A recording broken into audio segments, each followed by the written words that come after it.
Assalamualaikum warahmatullahi wabarakatuh. Innal hamdalillah nahmaduhu wa nasta'inuhu wa nastaghfiruh wa na'udzu billahi min shururi anfusina wa min sayyiati a'malina. May yahdihillahu fala mudilla lahu wa may yudlil falan tajida lahu waliyan mursyida. Asyhadu an la ilaha illallah wa asyhadu anna Muhammadan abduhu wa rasuluhu la nabiyya ba'd. Allahumma fassalli wa sallim ala hadzal nabiyil karim Muhammadin sallallahu alaihi wasallam wa ala alihi wa ashabihi ajma'in. Bapak-bapak, ibu-ibu yang saya hormati serta generasi muda yang saya sayangi.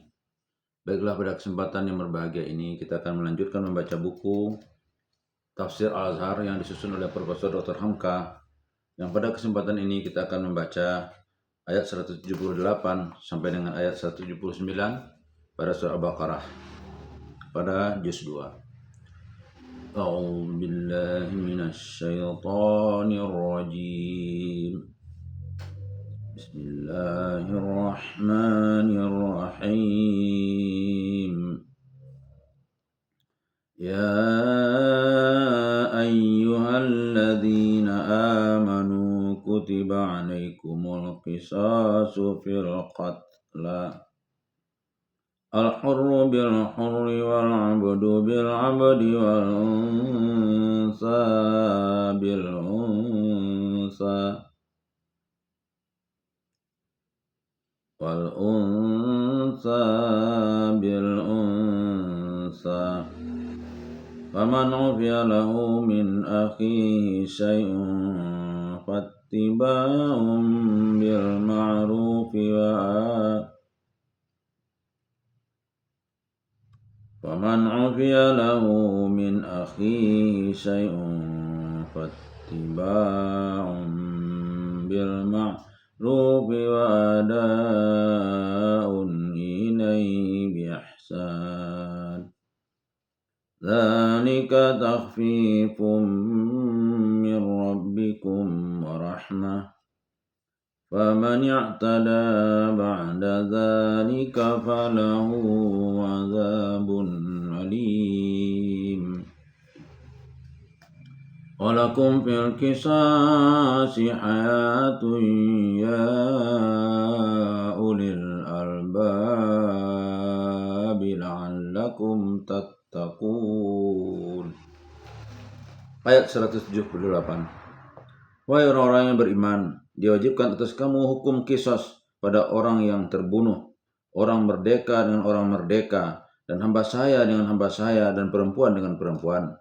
Akan tetapi barang siapa yang diampunkan untuknya dari saudaranya sebahagian, maka hendaklah mengikuti dengan yang baik, dan tunaikan kepadanya dengan cara yang baik. Demikianlah keringanan daripada Tuhanmu dan rahmat. Tetapi barang siapa yang masih melanggar sesudah demikian, maka untuknya adalah azab yang pedih. Ayat 179. Dan untuk kamu di dalam hal qisas itu ada kehidupan, wahai orang-orang yang punya pikiran dalam, supaya kamu semua menjadi orang yang bertakwa. Dan untuk kamu di dalam hal qisas itu ada kehidupan, wahai orang-orang yang punya pikiran dalam, supaya kamu semua menjadi orang-orang yang bertakwa. Qisas.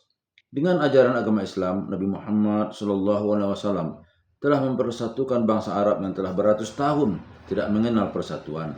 Karena tidak ada suatu cita untuk persatukan, agama pusaka Nabi Muhammad sudah tinggal hanya sebutan. Yang penting bagi mereka ialah kabilah sendiri.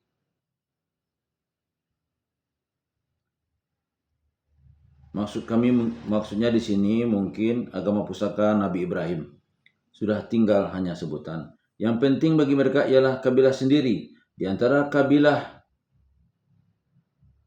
dengan kabilah berperang, bermusuh dan berebut tanah pengembalaan ternak atau berebut unta ternak itu sendiri. Niscaya terjadi pembunuhan, maka timbullah cakak berbelah. Cakak berbelah-belahan kampung timbul perkelahian. Di antara suku dengan suku atau kabilah dengan kabilah, marasailah atau menderita, suku yang lemah dan kecil. Berleluasalah kabilah yang besar dan kuat. Menurut keterangan Al-Baidawi, ahli tafsir yang terkenal, Di zaman jahiliyah pernah terjadi pertumpahan darah di antara dua buah persukuan Arab, yang satu kabilahnya kuat dan satu lagi lemah. Maka terbunuhlah salah seorang dari anggota kabilah kuat itu oleh kabilah yang lemah tadi. Lantaran merasa diri kuat, kabilah yang kuat itu mengeluarkan sumpah akan mereka balas bunuh, biarpun yang terbunuh di kalangan mereka seorang budak. Mereka akan meminta orang yang merdeka walaupun yang terbunuh di dalam kalangan mereka seorang perempuan. Mereka akan minta ganti nyawa dengan seorang laki-laki. Riwayat ini juga dibawakan oleh Ibnu Abi Hatim dan Sa'id bin Jubair. Lantaran itu maka hukum qisas zaman jahiliyah bukan hukum, tetapi balas dendam yang mereka sebut thar. Agama Islam pun datang, yaitu di saat pendendaman masih belum habis. Islam tidak dapat membenarkan balas dendam. Islam hanya mengakui adanya hukum qisas, bukan balas dendam. Maka kalau terjadi lagi pembunuhan manusia atas manusia, tanggung jawab penuntutan hukum bukan saja lagi terletak pada keluarga yang terbunuh, tetapi terletak ke atas pundak orang yang beriman. Balas dendam harus dicegah, yang berhutang nyawa harus dibayar dengan nyawa, tetapi pintu maaf selalu terbuka. Maka datanglah ayat ini. Wahai orang-orang yang beriman, diwajibkan atas kamu hukum qisas pada orang-orang yang terbunuh, orang merdeka dengan orang merdeka, dan hamba saya dengan hamba saya, dan perempuan dengan perempuan. Di penggal ayat ini kita telah mendapat dua kesan. Pertama, urusan penuntutan bela kematian telah diserahkan kepada orang-orang yang beriman, artinya kepada masyarakat Islam. Masyarakat Islam mempunyai surah, lihat surat 42 ayat Asy-Syura ayat 38. Di zaman ayat turun yang memimpin masyarakat Islam itu ialah Rasulullah SAW sendiri. Ayat ini telah menunjukkan bahwa masyarakat orang yang beriman wajib mendirikan pemerintahan untuk menegakkan keadilan, di antaranya untuk menuntutkan bela atas orang yang mati teraniaya. Kesan yang kedua ialah bahwa bela nyawa itu mulai diatur seadil-adilnya. Di antaranya ditunjukkan contoh-contohnya. Kalau orang laki-laki merdeka membunuh laki-laki merdeka, wajiblah dilakukan hukum qisas kepadanya, yaitu dia dibunuh pula. Kalau seorang hamba saya membunuh seorang hamba saya, dia pun akan dihukum bunuh. Kalau seorang perempuan membunuh seorang perempuan, si pembunuh itu akan dihukum bunuh pula. Dengan tiga patah kata ini mulailah ditanamkan peraturan yang adil, pengganti peraturan jahiliyah yang berdasar balas dendam. Di zaman jahiliyah seperti dikatakan tadi, walaupun yang terbunuh itu seorang budak dan yang membunuh itu budak pula, wajiblah tuan dari budak yang terbunuh itu yang membayar dengan nyawanya. Walaupun yang terbunuh perempuan, pembunuhnya perempuan pula, wajiblah yang membayar dengan nyawanya laki-laki keluarga perempuan itu. Kalau belum, maka keluarga si terbunuh belumlah merasa puas. Dalam peraturan ini adalah bahwa siapa yang membunuh itulah yang menjalankan hukum qisas dengan dirinya sendiri, baik yang terbunuh orang merdeka atau budak, dan yang membunuh orang merdeka pula atau budak, namun yang berhutang itulah yang membayar. Dalam hal jiwa ganti jiwa itu dilanjutkan hukum Taurat sebagaimana tersebut dalam surah Al-Maidah surat 5 ayat 45. An-nafsa bin nafsi, nyawa bayar nyawa. Ayat ini kemudian turunnya daripada surah Al-Baqarah ayat 178 ini.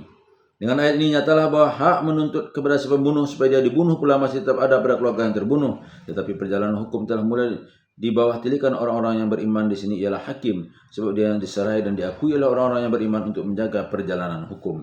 Akan tetapi ayat ini telah menimbulkan suasana yang berbeda sama sekali dengan zaman jahiliyah. Panggilan untuk mencari penyelesaian jatuh ke atas pundak tiap-tiap orang-orang yang beriman, termasuk keluarga si pembunuh dan keluarga si terbunuh, dan orang-orang yang beriman itu adalah bersaudara.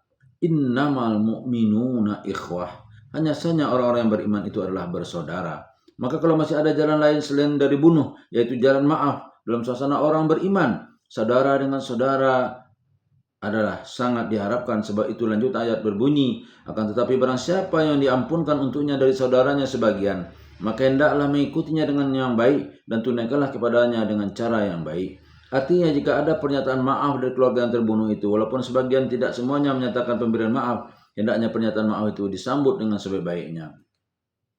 Sehingga dalam susunan ayat disebutkan bahwa yang memberi maaf itu ialah saudaranya. Banyak ahli logat memberikan arti si pemberi maaf itu sebagai keluarga dari yang terbunuh ialah memandang bahwa si pembunuh itu saudara sendiri. Dia berikan kepadanya maaf. Pada waktu itu hakim harus menyetujui dan menguatkan pernyataan yang mulia itu. Itulah yang dikatakan mengikuti dengan baik. Maka dengan memberi maaf permusuhan dua keluarga telah hilang, malah telah dianggap bersaudara. Hakim menyambut keputusan kedua keluarga ini dengan baik.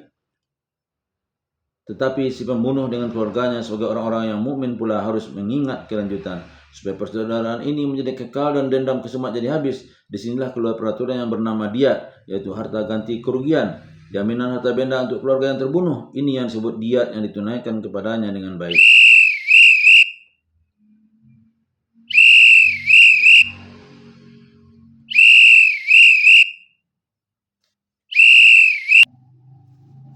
Artinya jika ada pernyataan maaf dari keluarga yang terbunuh itu, walaupun sebagian, tidak semuanya menyatakan pemberian maaf. Hendaklah pernyataan maaf itu disambut dengan sebaik-baiknya, sehingga dalam susunan ayat disebutkan bahwa yang memberi maaf itu ialah saudaranya. Banyak ahli logat memberi arti yaitu si pemberi maaf itu sebagai keluarga dari yang terbunuh, ialah memandang bahwa si pembunuh itu saudara sendiri, dia berikan kepadanya maaf. Pada waktu itu hakim harus menyetujui dan menguatkan pernyataan yang mulia itu. Itu yang dikatakan mengikuti dengan baik. Maka dengan pemberian maaf permusuhan dua keluarga telah hilang, malah telah dianggap bersaudara. Hakim menyambut keputusan kedua keluarga ini dengan baik, tetapi si pembunuh dengan keluarganya sebagai orang-orang yang mukmin pula harus mengingat kelanjutan supaya persaudaraan ini menjadi kekal dan dendam kusuma jadi habis. Disinilah keluar peraturan yang bernama diat, yaitu harta ganti kerugian. Jaminan harta benda untuk keluarga yang terbunuh, ini yang disebut diat yang ditunaikan kepadanya dengan baik, cara yang ma'ruf. Tentu saja secara berdamaian kedua belah pihak dengan disaksikan hakim berapa diat harus dibayar. Lantaran itu jelaslah bahwa dalam hukum pidana pembunuhan Islam mempunyai 3 taraf. Pertama, nyawa bayar nyawa. Kedua, maaf. Ketiga, diat. Dalam kisah perkembangan hukum dalam Islam ada juga kejadian diat itu pun tidak diterimanya karena berkembangnya rasa iman. Ada bapak dari yang terbunuh berkata kepada keluarga yang membunuh, anak saya yang satu sudah terbunuh oleh saudaranya sendiri. Saya tidak mau kehilangan 2 anak. Ketika akan dibayar diat, dia berkata, yang hilang tidaklah dapat diganti dengan uang.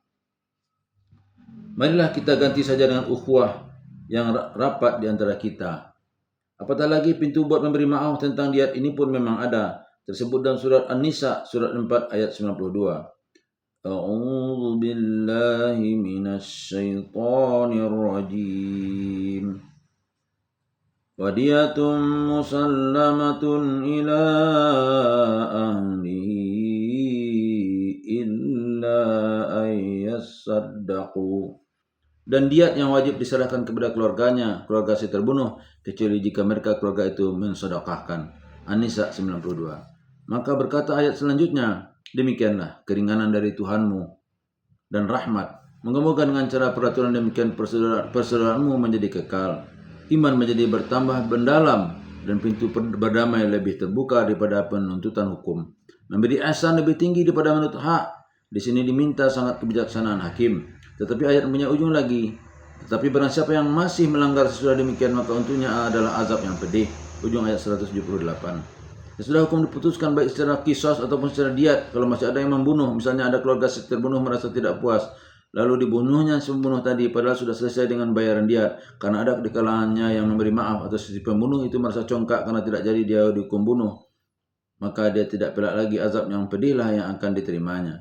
Artinya pada waktu itu hakim bertindak melakukan hukum yang tidak mengenal ampun demi menjaga ketentraman bersama. Hakim dapat membunuh si pembunuh itu dan di akhirat tentu saja orang yang merusak perdamaian itu mendapat hukuman neraka yang pedih pula. Hukum yang terperinci tentang qisas, maaf dan diat ada di dalam kitab-kitab fikih. Yang dapat disimpulkan di sini ialah hukum pidana Islam tentang qisas lebih banyak diserahkan kepada jalan islah kedua belah pihak, keluarga pembunuh dan yang terbunuh. Dan kalau keluarga terbunuh tidak mau menerima diat, maka hakim tidak memaksa diat, melainkan dibunuhlah si pembunuh itu oleh hakim, yakni setelah diselidiki duduk perkara sedalam-dalamnya. Menurut pengetahuan kita, hukum qisas menurut Al-Quran ini masih berjalan sepenuhnya dalam kerajaan Saudi Arabia, Yordania, Irak, dan Kuwait. Kalau seorang pembunuh telah ditangkap dan diperiksa dan telah terang salahnya, terlebih dahulu ditanya keluarga si terbunuh apakah dia mau memberi maaf dan menerima diat. Kalau mau akan diadakan penaksiran yang patut, kalau keluarga itu tidak mau barulah dijalankan hukum bunuh. Kita yakin bahwa hukum yang diturunkan Al-Quran ini adalah jalan yang baik. Kalau sekiranya di rata-rata negeri Islam yang berlaku sekarang ialah hukum pidana secara barat, bukanlah berarti bahwa itulah yang lebih bagus. Hanyalah karena beratus tahun namanya hukum baratlah yang menguasai negeri-negeri Islam sebab mereka dijajah. Tetapi di negeri-negeri Islam yang telah merdeka, di zaman sekarang mulai timbul kemajuan peninjauan atas hukum dan pembinaan hukum yang sesuai dengan kepribadian bangsa itu sendiri, di antaranya di negeri kita Indonesia. Tidaklah mustahil bahwa perkembangan pikiran kita akan sampai juga kepada cara Islam ini. Qisas dasar pertama, maaf yang kedua, dan diat yaitu ganti kerugian di bawah tilikan hakim yang ketiga. Dan untuk kamu dan hal qisas itu ada kehidupan, wahai orang-orang yang mempunyai pikiran dalam. Pangkal ayat 179. Artinya, dengan adanya hukum qisas, nyawa bayar nyawa, sebagai hukum tingkat pertama terjaminlah kehidupan masyarakat. Orang yang akan membunuh berpikir terlebih dahulu sebab dia pun akan dibunuh. Lantaran itu hiduplah orang dengan aman dan damai dan dapatlah berbendung kekacauan dalam masyarakat karena yang kuat berlantas angan kepada yang lemah. Tetapi kalau si pembunuh hanya dihukum misalnya 15 tahun, dan apabila datang hari besar dan mungkin pula hukumannya dipotong, orang-orang yang telah rusak akhlaknya akan merasa mudah saja membunuh sesama manusia. Bahkan ada penjahat yang lebih senang masuk keluar penjara. Ada yang memberi gelar bahwa penjara itu hotel prodeo atau pondokan gratis dan sebagainya. Sungguh pun demikian, selalu juga ada terdengar ahli-ahli ilmu masyarakat yang meminta supaya hukum bunuh itu ditiadakan. Tetapi apa yang dikatakan Al-Quran adalah lebih tepat, lebih baik dipegang pangkal kata, yaitu hutang bayar nyawa. Adapun membunuh dengan tidak sengaja ataupun dengan sebab-sebab lain, itu dapatlah diserahkan kepada penyelidikan polisi, jaksa atau hakim, sehingga menjatuhkan hukum dapat dengan seadil-adilnya. Tetapi menyatakan hukum bunuh sama sekali adalah suatu teori yang terlalu cayah, lengah, tidak awas atau tidak teliti. Sebab ada ahli penyakit jiwa manusia telah membuktikan memang ada kejahatan jiwa itu yang hanya dengan hukuman matilah baru dapat dibereskan. Apatah lagi orang yang telah membunuh menjadi amat rusak jiwanya, sehingga bila bertengkar sedikit saja mudah saja dia mencabut belati dan hendak membunuh lagi. Maka di akhir ayat dinyatakan kunci yang sebenarnya supaya kamu menjadi orang-orang yang bertakwa, ujung ayat 179. Dengan ujung ayat yang demikian, teranglah bahwa maksud masyarakat beriman ialah menegakkan keamanan, memelihara perdamaian, dan mempertahankan hidup. Kalau ada yang dihukum bunuh adalah untuk menjaga keamanan hidup masyarakat seluruhnya. Dan dalam pada itu keselamatan hidup bukanlah tergantung kepada adanya undang-undang saja. Keamanan hidup orang dan masyarakat lebih terjamin apabila tiap-tiap pribadi ada yang punya kesadaran beragama, yaitu takwa. Sehingga bukan undang-undang yang mencegah mereka jahat, melainkan takutnya kepada hukum Tuhan. Itulah takwa. Billahi taufiq wal hidayah. Wassalamualaikum warahmatullahi wabarakatuh.